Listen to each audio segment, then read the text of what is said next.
Hello, my darlings. Mother Raven here. Today, I had a hard time feeling it. I really didn't know what to share with you. Nothing just kind of felt right, so I found something that did. I hope you like it. It's perhaps a bit dated and not all that scary, but sometimes you have to go for beautiful melancholy. I Give You by Alfred Lord Tennyson, The Lady of Shalott.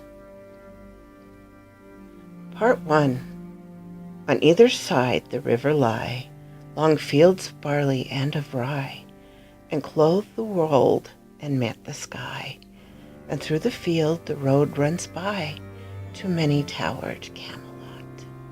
And up and down the people go, gazing where the lilies blow, round an island there below, the island of Shalott.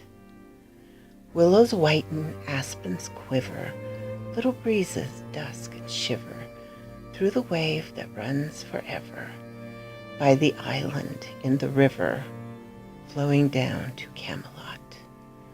4 gray walls and 4 gray towers overlook a space of flowers, and the silent isle embowers the Lady of Shalott. By the margin, willow veiled, slide the heavy barges trailed by slow horses and unhailed. The shallop fitteth silken sailed, skimming down to Camelot. But who hath seen her wave her hand, or at the casement seen her stand? Or is she known in all the land, the Lady of Shalott? Only reapers reaping early, in among the bearded barley, hear a song that echoes cheerily from the river winding clearly down to towered Camelot. And by the moon the reaper weary, piling sheaves in upland airy, listen whispers, "'Tis the fairy, the Lady of Shalott." There she weaves by night and day the magic web with colors gay. She has heard a whisper say, a curse is on her if she stay to look down to Camelot. She knows not what the curse may be, and so she weaveth steadily, and little other care hath she, the Lady of Shalott. And moving through a mirror clear that hangs before her all the year, shadows of the world appear.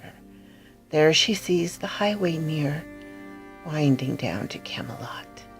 There the river eddies whirls, and there the surly village churls, and the red cloaks of market girls pass onward from Shalott.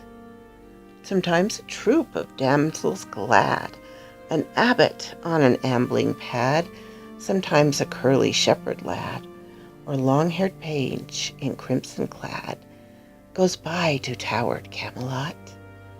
And sometimes through the mirror blue the knight comes riding 2 and 2. She hath no loyal knight and true, the Lady of Shalott. But in her web she still delights to weave the mirror's magic sights. For often through the silent nights a funeral with plums and lights and music went to Camelot. Or when the moon was overheard, came 2 young lovers lately wed. "I am half sick of shadows," said the Lady of Shalott. A bough shot from her bower's eave, he rode between the barley sheaves. The sun came dazzling through the leaves, and flamed upon the brazen greaves of bold Sir Lancelot. A red-crossed knight forever knelt to a lady in his shield that sparkled on the yellow field besides remote Shalott. The gemmy bridle glittered free, like to some branch of stars we see, hung in the golden galaxy. The bridal bells rang merrily as he rode down to Camelot. and from his blazoned baldric slung a mighty silver bugle hung, and as he rode his armor rung beside remote Shalott.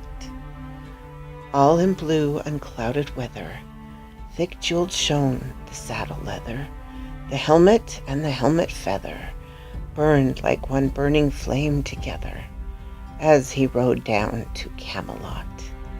As often through the purple night, below the starry clusters bright, some bearded meteor trailing light moves over still Shalott.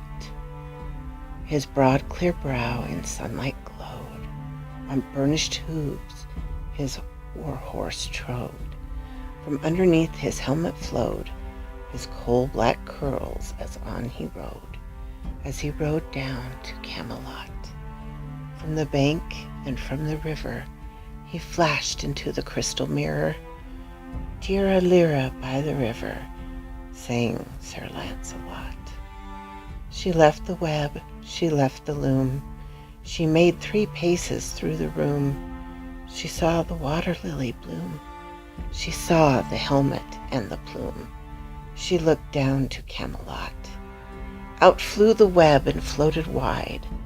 The mirror cracked from side to side. The curse is come upon me, cried the Lady of Shalott.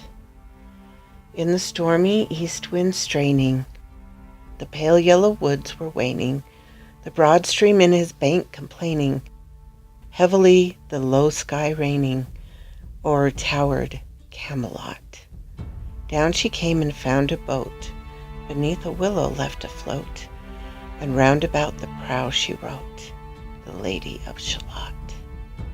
And down the river's dim expanse, like some bold seer in a trance, seeing all his own mischance, with glassy countenance, did she look to Camelot, and at the closing of the day, she loosed the chain and down she lay. The broad stream bore her far away, the Lady of Shalott. Lying robed in snowy white, that loosely flew to left and right, the leaves upon her falling light, through the noise of the night, she floated down to Camelot. And as the boat head wound along the willowy hills and fields along, they heard her singing her last song, the Lady of Shalott. Heard a carol mournful, holy, chanted loudly, chanted lowly, till her blood was frozen slowly, and her eyes were darkened wholly, turned to towered Camelot. For ere she reached upon the tide, the first house by the waterside, singing in her song she died, the Lady of Shalott. Under tower and balcony, by garden wall and gallery, a gleaming shape she floated by, dead pale between the houses high, silent into Camelot. Out upon the wharfs they came, knights and burgher, lord and dame. Round the prow they read her name, the Lady of Shalott. Who is this, and what is here? And in the lighted palace near died the sound of royal cheer, and they crossed themselves for fear, all the knights at Camelot. But Lancelot mused a little space. He said, she has a lovely face. God in his mercy lend her grace, the Lady of Shalott. So quoth this raven.